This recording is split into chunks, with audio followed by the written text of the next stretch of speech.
Thank you, Liz.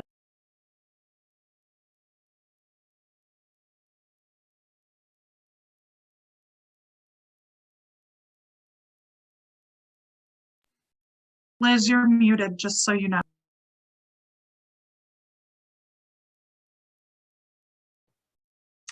I mean, there's got to be one of us that does this. So thank you very much for that introduction. My name is Liz Brant. I am the Chief Clinical Officer at WomenSafe. I've been with WomenSafe for about 9 years now, so quite a bit of experience. And this is one of those topics that doesn't seem like it comes up enough. So when there's a topic that doesn't seem like it comes up enough, you do a presentation about it.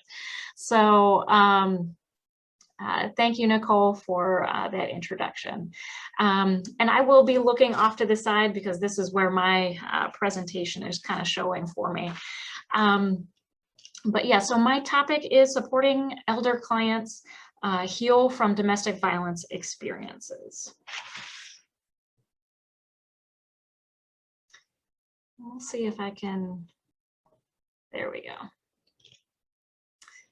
So my objectives today, we're looking at defining and describing similarities and differences between domestic violence and elder abuse. We're also looking at identifying barriers that elderly clients face and also the impact of COVID that has had on these clients as well. Implementing trauma-informed techniques and therapeutic resources. And lastly, and it might be the most important piece out of this whole presentation, is really identifying the community resources and examining the partnerships that we need to really meet the needs of this population. So as we look, I wanted to share the definition from the Ohio Domestic Violence Network on how they define what domestic violence is. So they state that domestic violence is a pattern of coercive and assaultive behaviors, including physical, sexual, psychological attacks, as well as economic coercion that adults and adolescents use against their intimate partners. So let's take a moment and then also compare that to what the CDC defines as elder abuse. So elder abuse is an intentional act or failure to act by a caregiver or another person in a relationship involving an expectation of trust that causes or creates a risk of harm to an older adult. So as we kind of compare those two, some of the overarching common factors is this is a person that I should be able to trust, that is going to treat me with respect, that's going to think about my needs, and is going to do their best to meet those needs. And in both of these cases, that doesn't happen.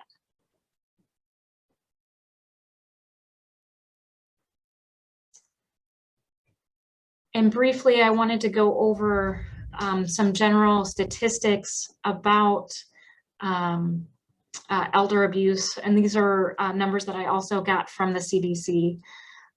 That about 1 in 10 people age 60 and older who live at home experience some form of abuse. And so that could be neglect, that could be some type of physical abuse, it could be financial abuse, really across the board.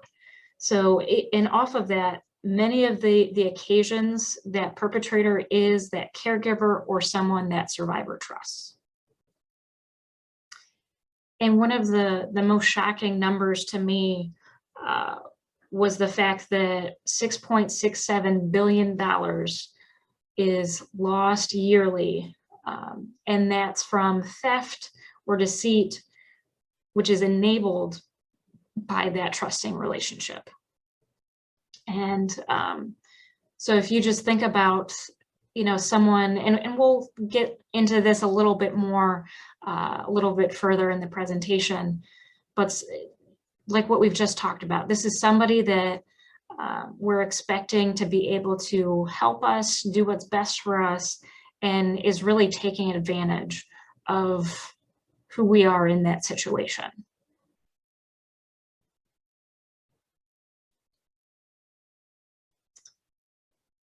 And as I'm sure most of you have already seen, this type of power and control wheel in before, but this is going to be something that we're going to take a little bit of time with.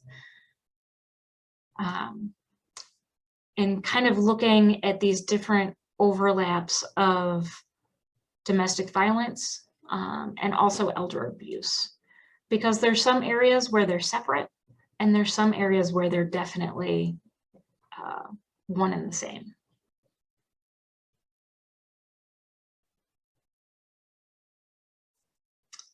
The first one that I wanted to spend a bit of time with, mainly because of that stat that I had seen previously, is that financial abuse. So as we look at and as we think about domestic violence, we definitely see a huge impact on survivors' ability to maintain employment, or maybe even get and achieve employment. It could be looking at that significant other or that identified abuser, that they have complete control over finances. And that could be something as well. One of our clients that one of our elderly clients may also receive that or have that experience where someone is trying to state that person doesn't have isn't in their right mind to be able to manage some of these finances. So here, let me take those over for me. Or I noticed that this is getting to be a bit much, so it's okay, I can help out and help you pay the bills, or whatever it might be. Go ahead and give me your account information. And you see how quickly it is that can be opened up for. And one thing that I didn't mention at the beginning of this is I'd love a lot of interaction from you folks. I know there's quite a few of you in the chat, so go ahead and expound upon financial abuse, or really any other type of abuse that you could see that could be really common for our elderly survivors to experience. So if somebody has all control over your finances, how do you, get the groceries? How do you, maybe get that? It could be something, very basic. I might need, let's say my hot water tank went. How am I going to meet those basic needs if I don't have control over my finances? So that survivor may have to ask for funds. Can I, go in and get this? I'd like to, go to the grocery store. Those different types of things. It could be different types of professional scammers. And we're going to get to this with one of the client examples that I have down later in the presentation, with the romance and dating scams and things like that. And overall, we could have the families controlling finances and things like that. So Liz, some things in the chat are not allowing them to have access to the phone. A lot fall victim to schemes, signing up for subscriptions, paying things over the phone that are dishonest. Mm-hmm. No transportation, which leads to more isolation and not being able to go anywhere, limiting their contact with friends. And many elders fall victim to catfishing, was what people had written. Guys, that is a fantastic list. So keep it coming throughout. We're going to hit a few more. So the next one that I kind of already alluded to is that classic, the minimizing, denying, and blaming. So we're casting the doubt on credibility, downplaying complaints, concerns, and opinions. So again, if you know, I am that abuser who might be, you know, the child of this person that I'm caretaking for, you know, it's we're doing you know, everything that we need to do to help you. You're just not thinking straight. You keep forgetting things. We've talked about this already. And those different types of things can cast doubt in that survivor's mind of, you know, did we already talk about this? You know, they're so certain that we did, but I don't know if we did. I don't think we did. Downplaying the complaints.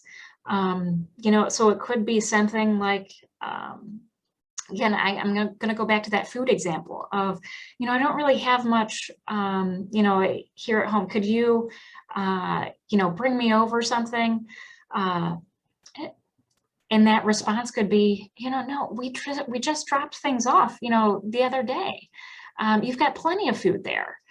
You just don't want to cook it? You know, so those different types of things, different ways that those conversations can go to minimize that survivor's experience. The coercion and threats. So definitely with, you know, our elderly population, it could be things of those legal maneuvering. You know, I'm going to, you know, get a power of attorney. You just, again, it could be casting doubt on that credibility too. You're so forgetful with all of these things. I don't know that you can really care for yourself. You know, I'm going to put you in a nursing home. You know, if you won't stop asking for these different types of things, you know, I don't have time for it. The isolation factor, and I know in the chat that those were some of those pieces that you guys were mentioning of that communication being controlled. I think somebody had mentioned, you know, not having access to a phone, limiting contact with other providers, things like that. Withholding care, it could be, you know, not letting them have their medication or take their medication. They're essentially those basic needs that those things are not being met.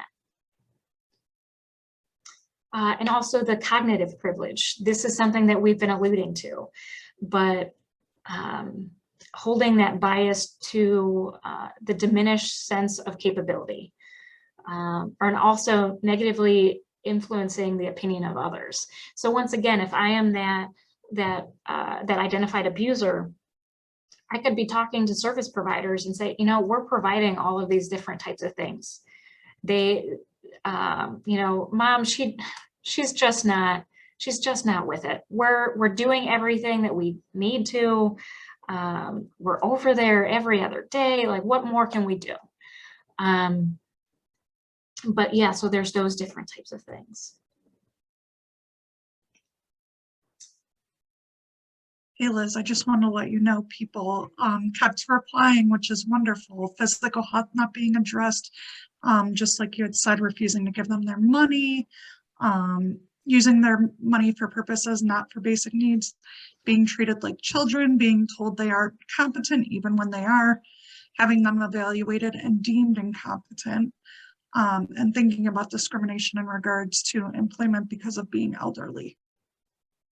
Absolutely, absolutely. You guys are bringing up fantastic points, and more points than I even, you know, had thought to include there. So I appreciate that. And as we take on that next step, keep these thoughts going of these different areas of ways that our elderly clients can be impacted by all of these different areas as well.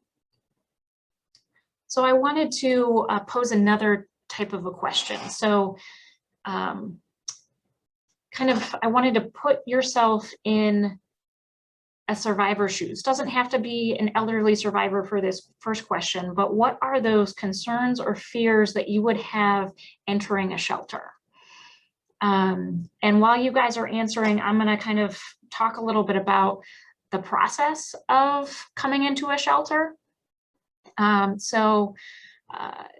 First thing is usually a hotline call. So you have to talk to a complete stranger on the phone to tell them a little bit about what's going on. It might be something where this might be the first time you're talking about, that individual. There's a lot of hesitation of, this person is somebody that I love, somebody that I care about. I don't want to get them into trouble, but I just can't take it anymore. Nicole, I saw you unmuted. Oh yeah, I was just, someone said pride, judgment, not feeling connected or embarrassment, being with a stranger, not feeling safe. COVID has had such a traumatic effect on many in this population. Understanding the population, privacy, concerns or fears of meeting needs if you are on medication or disabled, living with strangers, and the fear that surrounds that, and the stigma. Absolutely, absolutely. You guys are fantastic. And one of those pieces that a lot of you had mentioned is that that communal living aspect of, you have no idea who it is that you're living with. And most shelters don't have the ability to give you your own room. So a lot of times you are sharing that space with, it could be another family. Maybe it's just a room of single individuals. But yeah, so there's a lot of those kind of unknown factors. And as we go into that next question is, what are the limitations that shelters have with providing services to elderly survivors? And so things that we have to think of off the top of our head would be definitely making sure that we have handicap accessible facilities. I know WomenSafe, we're very fortunate that we are we're a one-level agency. There are, steps on the curb to get up into the building, but other than that, we are a one-level agency. So we don't have any stairs that folks have to go up and down, and we're very fortunate for that. So there's a lot of those different types of things that you have to think about. So then more people put in the chat, lack of work opportunities or opportunities in general, accessibility for wheelchairs, adaptive equipment. And then just reiterating, will the shelter be accessible if I have a physical disability? Limitations they have providing elderly survivors, and what if they need assistance with certain things? They have medical conditions, accessibility for physical limitations, and not having beds available. Sorry. No, you're doing great. Fantastic job, guys. Those are a lot of those limitations. One of those things that we have to be mindful of as we are screening in for our services is, which we'll get to in this next slide, so I'll hold off on that. But yeah, so what I was just going to chime right into is the activities of daily living. So that is one of those areas that we have to really be mindful of, because it's not just, can the, individual walk or things like that. It's, can they get out of bed on their own? Because we don't have, here at WomenSafe anyway, we don't have medical providers. Along with that, we don't have that ability to, assist, doing any assisted lifts or anything like that. Our staff is not trained to do that. We do fortunately have the ability to coordinate with outside agencies. So if an individual can manage most of those things on their own, but might need, a home health aide to come in and shower and things like that, we can absolutely collaborate with a home health aide agency to be able to provide some of those types of resources. But one of those things that happened, really even a few years ago, was we brought a resident in, and we've got, for our own safety reasons, we've got some doors that are heavy, and they weren't able to push the doors open. So they were able to manage everything else, but so there's that safety risk, because that's one of those things that we have to look at. So being able to work through all of those different basic needs. So not only of those activities of daily living, but also the safety aspect as well. Here too, survivors are battling with limited resources, so they might have that limited income. I know you a lot in the chat had mentioned maybe a limitation on employment. There might be some, whether it be agencies or businesses that are discriminating, even though they shouldn't be, based on the age of applicants. It could be looking at dietary food requirements. So, if someone is only receiving food assistant benefits and maybe Meals on Wheels, something like that, if they have a limit on, salt intake or things like that, that's a huge barrier, because now maybe what, Meals on Wheels providing, maybe I can't eat some of it, or I do, but then it's kind of perpetuating the cycle of now that's impacting my physical health or my medical health, those different types of things. Also, for those of you who are in the field, I'm sure this isn't a shock to you, but those that have experienced chronic trauma, we see a lot of immunodeficiency disorders and things like that. So there's a lot of additional health issues that client might be battling with. And the last one here that I had put was that lack of family support.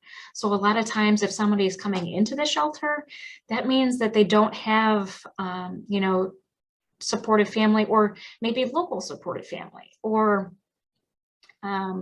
someone else being able to assist with those basic needs, or with, our housing situations. Maybe it's their family is living in, it could be, government assisted housing, things like that. So they can't add somebody else to the lease. So there's so many different barriers that we can run into. In the chat, someone provided how COVID's been a barrier, and how support groups could really help this population. But the problem is they grew up with lack of technology. So Zoom and different other technologies, I'm assuming, is, going to be a little bit more difficult and make them more hesitant to engage. And then someone had mentioned dietary needs, medical transportation difficulties, and then just how loneliness is a huge problem. Mm-hmm. And this population should be honored. Oh, definitely, definitely. So this is a quote, and it says, "I don't know how to leave my front door and not armor up. I'm becoming aware of just how automatic it is for me. And it makes me really sad, because I would love to let it go."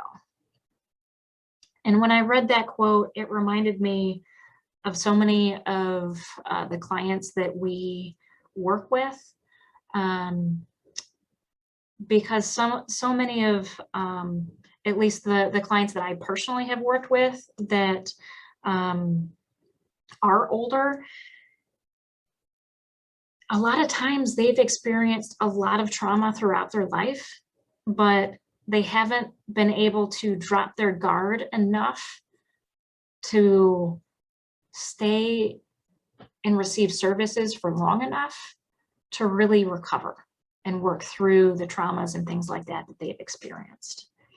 And so that brings me to my first client example today. So I'm calling this client Maria. Obviously, Maria is not her real name. Maria is 66 years old, and she's seeking counseling services due to a history of domestic violence beginning in childhood. Maria's violent past continued in her relationships throughout her life, and some of which were perpetrated by Maria. She became aggressive to protect herself from being hurt. Maria is now providing care to her father as his health is declining, and is also battling that frustration that she's estranged from her daughter. So before I get to that next part of that slide, this is someone who a lot of that midlife was involved with gangs. So there was a lot of perpetration that was involved by Maria. And that really impacted her relationship with her daughter, because this was one of those classic examples of that intergenerational violence that's continuing to go on. So Maria experienced violence and saw nothing else. All she saw was it, and really, she even let me know that it wasn't until high school that she realized that other households weren't the same. That for her, it was something where she came home and it was a larger family, but the kids would line up and get beaten, and that was their typical day to day. She was one to have to clean consistently. She was made responsible for a lot of the care of her siblings. So when she got out, when she was old enough to leave, she did, but then wasn't able to break that cycle. And so it happened again with her own family. But yet she was so ingrained of playing that caretaker role of, even though her father was one of the ones that perpetuated all of this abuse throughout her childhood. And she was estranged to him for a while, but she still felt her duty as a daughter was to go back and provide that care, even though he was not physically abusive anymore, but continued the psychological abuse. So this is someone that we're working with and trying to identify those different ways that we can find those breakthroughs for Maria, to try to really re-implement what does self-care mean? What does it mean to love yourself? And so this was a client, and we'll talk about EMDR later, but this was a client that I worked with her using eye movement desensitization and reprocessing. And one of those kind of first resourcing steps is tapping. And it could be, those butterfly taps, and you tap one side and tap another, and one side and another, those different types of things, trying to really promote self-soothing for this client. She couldn't hug herself when I was first meeting with her. This is that level that she was at, that there is no physical affection that was in any way positive. She couldn't give it to herself. So we compromised, we worked on that. And she was able to, put her hands on her legs, and she still wouldn't tap, but she would kind of rub her legs back and forth. But that was something that was developed over time with her, to be able to take these different types of things, really start to put herself first. We got her to the place where she was able to tell her dad, you know, when he was being disrespectful, that she was not going to permit that type of communication, and she would leave. Mind you, her dad was safe, and, you know, all of those different types of things. We made sure those basic safety pieces were there, but eventually she got to the point where she and her father were able to communicate in a healthy way, but they both knew how to shut down the conversation if it was getting unhealthy. So it was just phenomenal to be able to see and to be able to hear as well from her that throughout working with her in therapy and giving her a voice, she also assisted her father. And one thing that I didn't mention here in this slide is she learned that her father also experienced a lot of physical abuse. So looking throughout all this, her father didn't have those resources that should have been given to him. So there's all of these layers of that intergenerational trauma. So then I also mentioned here that during the course of therapy, Maria's father dies. And she reported that increased stress as the flashbacks from her childhood continued following her father's death. So I wanted to put that in here because no matter what, even when those perpetrators die, or they just are completely separated from their life, it doesn't matter. That trauma is still there. And so it's still important for us to meet those clients' needs and meet them where they're at, to be able to break through that trauma. And I know we had gone over some pandemic stressors already, so we're not going to spend too much time on this slide. You've mentioned already the increase of isolation, increase of fear of illness. So these two kind of cycle themselves. So I've got I know of a lot of clients that won't go out, won't be in public because of that fear of illness. So then they isolate themselves. And so it's just this constant pattern that's rolling. Also, in general, just that reduction of our ability to handle and manage stress. So for those, and I think Erin did a wonderful job, if you guys were here yesterday for Erin's presentation about trauma in the brain, but everybody has a threshold for stress. So when our, our basic level might be, functioning level and things like that might be down here of, I can handle all this stress and things like that. But then once I reach that certain point,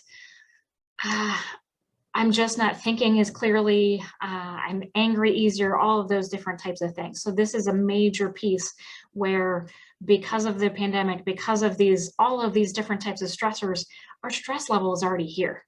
So maybe our threshold to deal with it is here. So it doesn't take that long to supersede our threshold of being able to manage stress. And also the increase in technology abuse. This would be where, if we were in a full room here, I would have you raise your hand if you received any increase in telemarketing calls or scam emails, those different types of things. And I know somebody had already mentioned it in the chat earlier as well. So there's quite a few. Let me tell you, I think the one that I still keep getting is that car insurance. You've got to make sure that your car insurance is taken care of. So this rolls us into my second and final client here today is Iris. So Iris is a 72-year-old female seeking services due to, again, that history of domestic violence and current relationship tension with her adult children. Her children are continuing to ask for financial assistance. And after a few sessions, I learned that Iris has a long distance relationship and has sent money to her partner, which then has impacted that assistance that she can provide to her children. So as you can see here, Iris is one that she's one that feels a lot of guilt and a lot of shame about her parenting style and things like that growing up. And so trying to help out in that financial way is one of those things that she's trying to do to assist in this situation currently. And as I find out even later, this long distance relationship is one of those dating scams. And it wasn't one that I, really found out about until even a few sessions after, because she's just one to slowly open up. So this long distance relationship scam, they don't start off with, asking, hey, give me, $2,000, those different types of things. It's a slow process. I like to compare it the same thing with, general physical violence as well. For those of us that, experience physical abuse, let's say you get punched on your first date, most likely you're not going back to that second date. So it's the same thing with these romance scams and things like that. So it's that slow build. We're talking for hours on the phone. Again, there's a pandemic going on. I'm isolated. This is someone that, cares about me, or I feel that cares about me.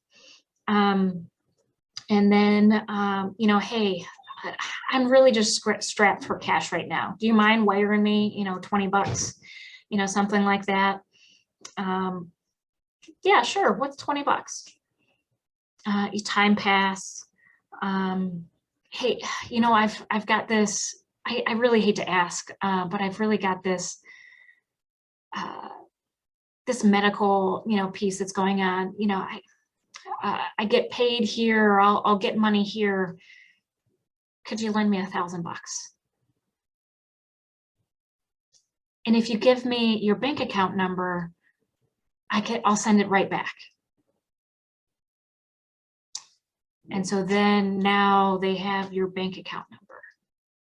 So it's all of those different aspects that span into this.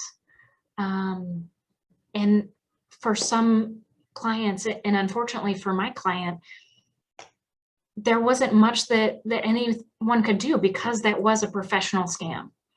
It was something that was out of country.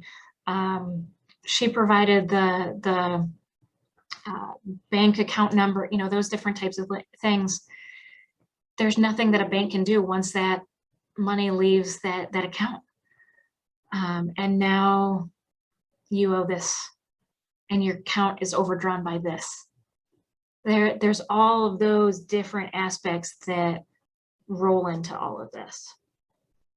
So, and again, that shame kept the client from, letting her family know, really even almost letting me know. And so there was those different aspects that, she's drained in every which direction, and her kids are still asking for money. So yeah, so we're working on those boundaries and, those different types of things as well.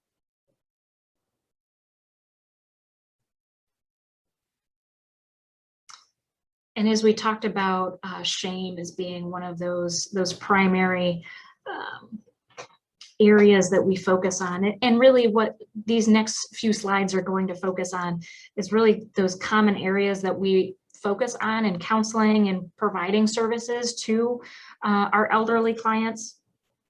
But I loved this quote by Brene Brown. Shame is the intensely painful experience of believing that we are flawed and therefore unworthy of love, belonging, and connection. And if someone is already having that type of mindset, unfortunately, it makes them that much easier to be vulnerable when someone is seeking them out, trying to provide that love, fake love. And Liz, just so you know, there's a lot of people, just making comments such as, we're there to help them feel unshamed, validated, and supported. And then someone shared just a story that sounds really helpful. Lauren Spector, there was a scam going around that affected my grandmother's friend. It was someone saying, "Hi, Grandma. It's insert grandchild's name. I'm stuck in Europe and need money." They tried it on my grandmother, but luckily we don't call her grandma, so she knew. Sadly, though, her friend sent money thinking her grandson really was in trouble and stuck overseas trying to get home. It's sad and infuriating how these scammers learn personal info about them to get to them and be convincing. And then someone else just validated your Brene Brown quote. Shame perpetuates more susceptibility to abuse. Absolutely. Absolutely. And thank you guys for sharing those stories in chat, because I know that these are not the only experiences, and unfortunately, this is something that happens daily. And as we move to this next piece is, and two, this hindsight bias. This is one of those pieces that I feel that I work with almost any client that I've worked with, any of our clients here in the shelter. This is one of those, that 2020 vision. If I could go back, I would have done things differently. There was another client that I almost, thought about kind of giving a little bio piece on, but one of those things that we had worked on was she was constantly just living her life, driving, but looking in the rearview mirror the whole entire time. It took months to be able to get back to what's going on in this present moment. We do need to deal with that, but we can't live looking in that rearview mirror, because if you're driving, you're going to crash. You're going to have more stuff going on in front of you because you're looking backwards. And that's exactly what this hindsight bias is. It's these perpetual thoughts of, I should have left sooner. I shouldn't have treated my children that way. I should have known better. We could do all of your I shoulda, coulda, woulda statements there. And so what we're trying to do also in therapy is that our present self really knows that full story. We're looking at, how old you were when those things occurred. Letting that survivor know that there's alternate methods of coping and managing stress. And also working to develop that positive cognition to that event of, instead of the I should have or I could have, it could be I did the best that I could. So we're not minimizing that event, but I am in control now. I can handle it. I can get what I want. I am good enough. Those different types of positive cognitions. And really too, even if, some of that abuse is still going on, look, this is you being a caring person. There are ways that, we can look to be more mindful and identify some of these red flags, but still you didn't know that a month ago. You didn't know that 50 years ago when, you were, continued to be abused by your uncle. Those are those different types of things that we look at. And that really brings us into eye movement desensitization and reprocessing. So briefly, EMDR is that 8-phase treatment working to reduce the emotional charge when remembering that traumatic event. So in no way, shape, and form is EMDR going to make you forget the memory. It's not going to make it so that you believe that you deserved experiencing whatever that is, but it's really being able to reduce that emotional impact that that memory has on you, and has that control over you. So really you regaining that control over your own mind and body, so to speak. And some of that resourcing. So like I said, with the first client, Maria, we had worked on tapping, those different types of things. So we're working on developing and expanding a survivor's coping skills. And with those types of things, those are always those slow bilaterals. So it's those slow taps back and forth. My favorite way to, or one of my favorite ways to describe that is, you know, when you are in line for the grocery store and that line is just taking forever. A lot of times you'll notice that you'll just start to shift your weight back and forth from one foot to the other. And that's you using these slow bilaterals without you even knowing. So that's one of the things that I love so much about the resourcing with EMDR is there's so many things that you can do in your day-to-day and nobody has any idea that you're doing it. Obviously, if you choose like the butterfly hug, people are going to see that, but it doesn't have to be that full cross. It could be, you know, you having your hands on your sides, things like that. It's something too that you can do with a pen. Just being able to roll that pen nice and slowly back and forth. You can do this in, you know, meetings at work when you're, you know, struggling any point in time. You can do a lot of that great resourcing. And then obviously, probably one of the pieces that EMDR is most famous for is the reprocessing aspect. So where you're focusing on one traumatic memory or target memory associated to a negative belief. So once again, something where it could be, I cannot trust myself. And then we're trying to install a positive cognition of I can trust myself. Those different types of pieces back and forth is what we are trying to develop back of that that positive cognition. Again, it's nothing to minimize the event, the experience that you had, but you have so much more power now over yourself and that experience.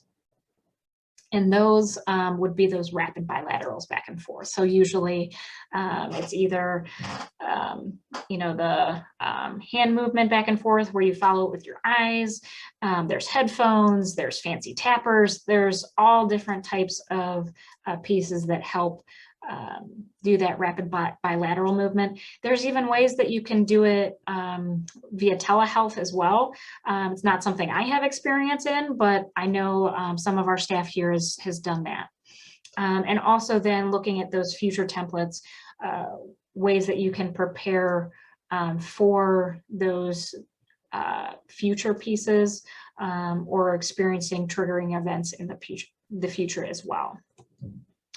And I know I'm running close on time, so really quickly, one of the things here that I wanted to focus on is really being able to get to a place where we can share that wisdom of trauma from that resilient base. So as someone is in, they've experienced that trauma, so they've been traumatized, we work with them to get them into more of a typical type response. And then also that end goal is to get them to be in that place of resilience. So we're not, you know, making anything groundbreaking or anything like that. hundreds of years ago, the traditional methods of healing in these small intergenerational groups where you have, you know, the elders and just like small units and things like that, there was a huge connection to that clan, connection to nature. There was regulation through song, dance, drumming. So when we talk about EMDR and using that bilateral stimulation, all of that dance, drumming, all of those different types of things, that's where you're doing is you're self-regulating. And also having those beliefs, stories, and values that can be brought, which brings meaning to what may appear like senseless trauma as well. I don't know if I have enough time to, yeah, I probably don't. But my next question for you guys would have been, how can helping our elders help, also help that impact of stopping violence? And a lot of that is really being able to break some of those cycles. So we still have grandparents that are raising grandkids for different types of things. So being able to work with grandparents can help support grandkids. With all of our housing limitations and things like that, sometimes grandparents are living with a family, and that's the case of one of my clients. So her being able to can really control her anger and things like that. We've talked about how that's impact her relationship with her son, with being able to say, hey, you know, you've changed, Mom. You're not yelling all the time. You know, all of those different types of things. And hopefully, you know, it shows that change, and that can also trickle down as well. So one of these other areas that we look at is that disenfranchised grief with that. And so that really means that grief is not acknowledged as legitimate by society. So really, and this is with all of our domestic violence clients, you know, why are you still thinking about him or her or them? What's going on with that? Even if it's not a death, it's still grief. I am grieving that loss of this relationship, this loss of, you know, I felt like I should be able to trust my kids and I can't. You know, there's so many different things that grief piece comes into play. And obviously we are working, and we've kind of touched on that, is that journey towards acceptance and healing. And again, another question that I was going to pose for you guys, really, what are those community resources for survivors? And so I went ahead and listed some of those. So if you guys have any of those added pieces in chat of ways that we need to really link as agencies, definitely home health agencies, law enforcement, areas on aging, senior centers, adult protective services, victim services. And I think a huge piece of that is finding those ways to provide those supportive services to the family or the caregivers to prevent abuse from occurring. Those different types of pieces as well. Lastly, these are some resources that I wanted to give for folks. So I know earlier we talked about barriers that we have with specific domestic violence shelters and helping elderly clients. There are 2 elder abuse centers specific. One happens to be in Cleveland, so that is the Liz Brant Village, and there they do have the Elder Justice Center. I think the other one is in Mason County, or something like that, Southern Ohio. So that's one of those areas that we definitely need just more coordination and things like that. Also, Spring Alliance is a network of regional elder abuse shelters. So they're another great resource there as well. And I will end things off with one other quote. Shame is not my name. Shame is not your name. There's nothing wrong with you. There's nothing wrong with me. We have patterns to unlearn, new behaviors to embody, and wounds to heal. But there's nothing wrong with us and the core of who we are. We are unlearning generations of shame and remembering love. It takes time, and the time is now. So thank you all. I want to make sure I give a few moments for questions and things like that. So I'm going to work to bring the PowerPoint down. And Liz, just so you know, people have commented on EMDR and how wonderful it is. There's been a lot of validation that people have had clients kind of that they've helped through abuse and neglect. And then there's resources shared in here and just a lot of people thanking you. Fantastic. Oh yeah, and I see a shout out to Family Pride is working with Department on Aging, providing case management and therapeutic services. So that's fantastic. And then there's a companionship too that Natalie provided. And it helps connect them with others. Sometimes someone lending their time can mean the world. Mm-hmm. Very true.